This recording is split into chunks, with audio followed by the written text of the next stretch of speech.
What's going on, guys? This is Bogu on EXL. Today we're going to have a look at Smoant's Night 80 pod mod with the RBA coil. So let's dive down. I'm going to show you what's in the box. We're going to put a nice Clapton in it and we're going to vape it. And we're on a table cam with the Smoant Night 80. So this is our box. That's our RBA coil. We're going to go to that in a minute. So got a nice picture, Smoant Night 80. Got a name on both sides. Got Smoant on here. Got some information on what's in the box. Let's see what's inside. And inside of the box is welcoming us with a nice black envelope containing all the paperwork that we don't really need.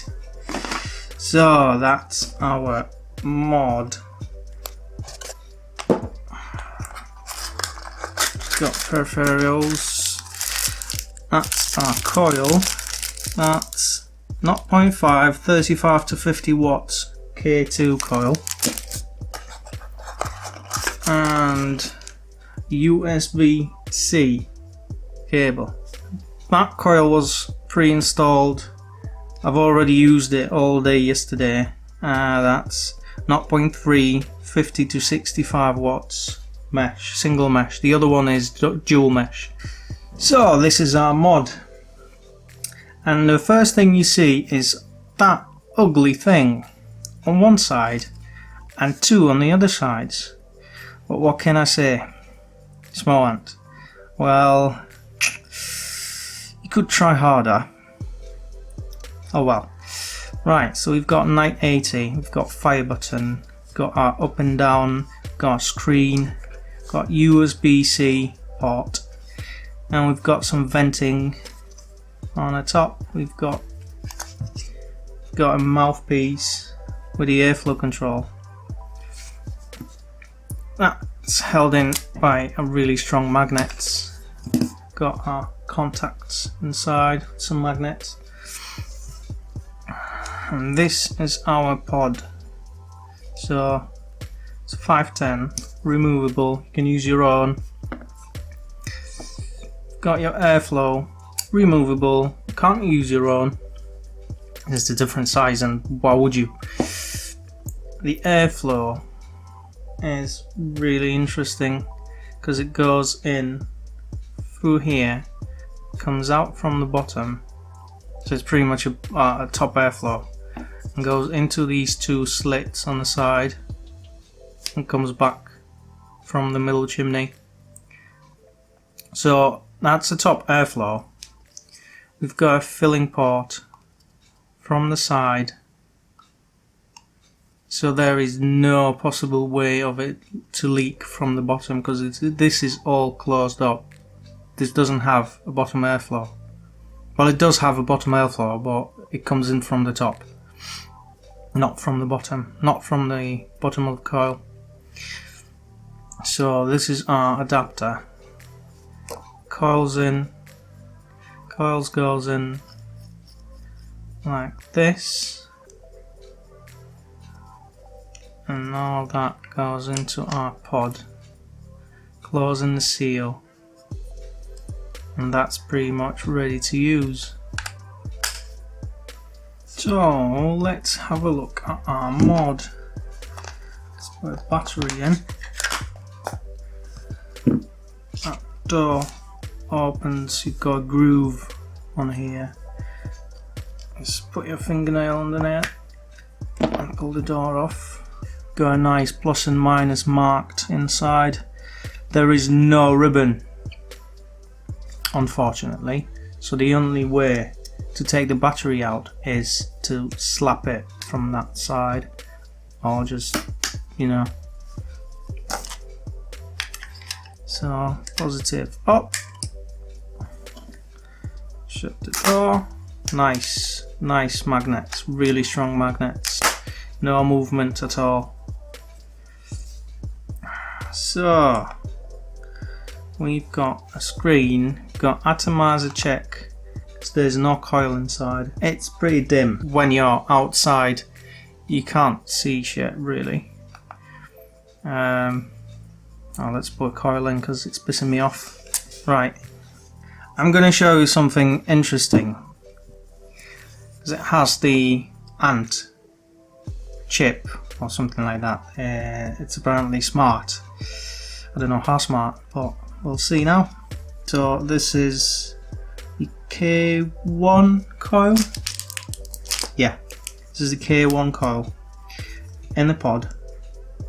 So let's see what happens when I put the pod in. See that? Best at 50. Let's do it again. Night mesh. Best at 50 to 65 watts. Got variable wattage, 58 watts. We've got volts, we've got ohms, we've got puff counter, and we've got time. We've got 1, 2, 3. Got variable wattage. We've got curve. Got bypass.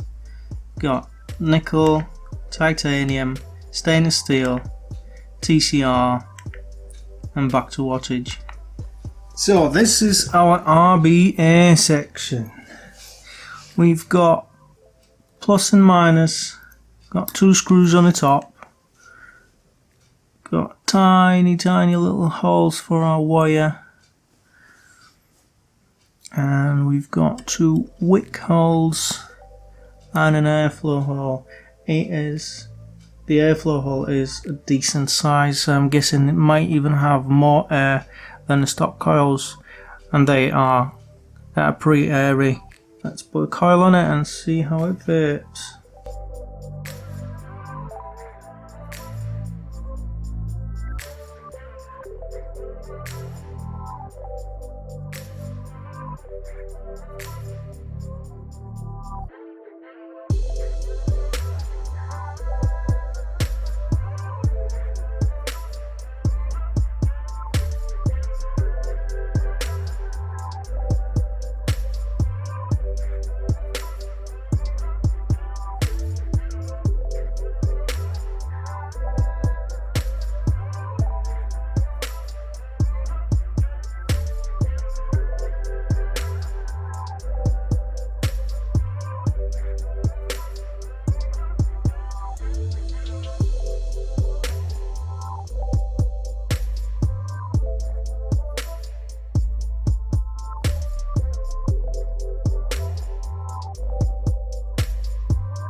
So that was the up close and personal with the Smoant Night 80 watt with the RBA head.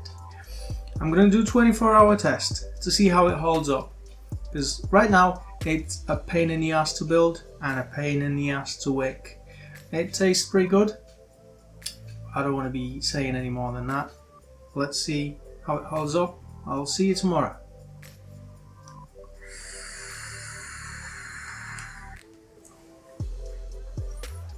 So we're back after the testing, and I gotta tell you that I'm not happy with the outcome.